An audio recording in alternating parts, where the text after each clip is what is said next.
अस्सलामुअलैकुम जी। हमारे पास topic number 11 है मैथ 622 का। अब हम देखते हैं ज्योमेट्रिकल इंटरप्रिटेशन ऑफ ग्रेडियंट क्या होता है या फिजिकल इंटरप्रिटेशन ऑफ ग्रेडियंट होता क्या है।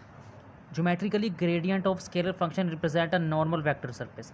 कहता है जो ग्रेडियंट होता है ना स्केलर फंक्शन का, देखिए हमारे पास क्वेश्चन में एक स्केलर फंक्शन गिवन होता है फाई, ठीक है।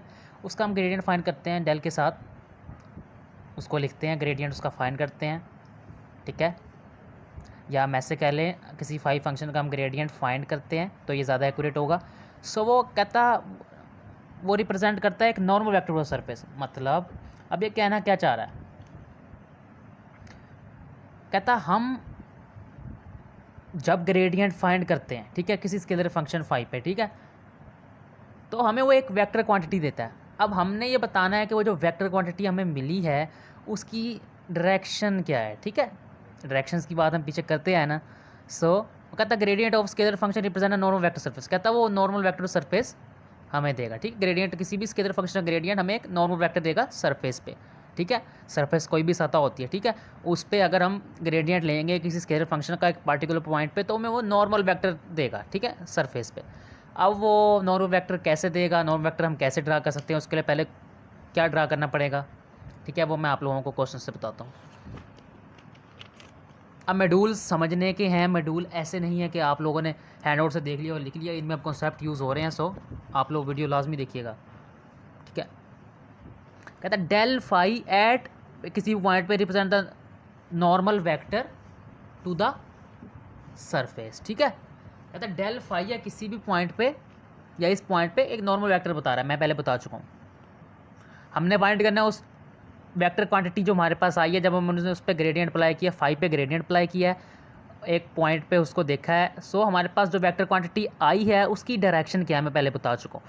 डेल फाई फाइंड कर लिया, एक पर्टिकुलर पॉइंट पे रख लिया, ठीक है। पॉइंट 1 1 1 गिवन है, 2i प्लस जे प्लस क्या आ गया, which is normal to the surface phi. कहता है which is normal to the surface phi equal to, ठीक है, x square y square z. अब मैंने बता दिया कि ये vector quantity normal to surface है। अब नॉर्मल कैसे होगी सरफेस पे, देखें कोई भी सरफेस है, ठीक है। अब सरफेस के ऊपर हमने डेल फाई लिया है, ठीक है,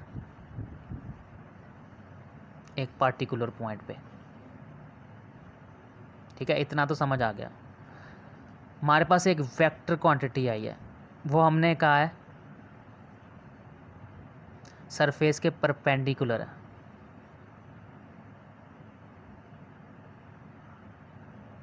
ठीक है।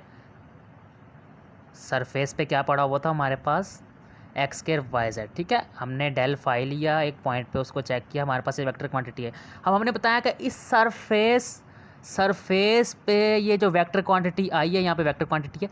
सो परपेंडिकुलर सरफेस है। परपेंडिकुलर कैसे होगी, हम सरफेस पे एक टेंजेंट ड्रा करेंगे, फिर उसके ऊपर हम परपेंडिकुलर ड्रा कर देंगे, ठीक है, 90 के एंगल में। या ऐसे में अगर बताऊँ आप लोगों को, ये सरफेस है, यहाँ पे टेंजेंट ड्रा किया तो उसके ऊपर जो होगी वो नॉर्मल होगा, ठीक है, वो एक नॉर्मल वेक्टर होगा टू द सरफेस, ठीक है। ये आज का टॉपिक था। अब मैं आप लोगों को रिवाइज करवाता हूँ हमने क्या किया।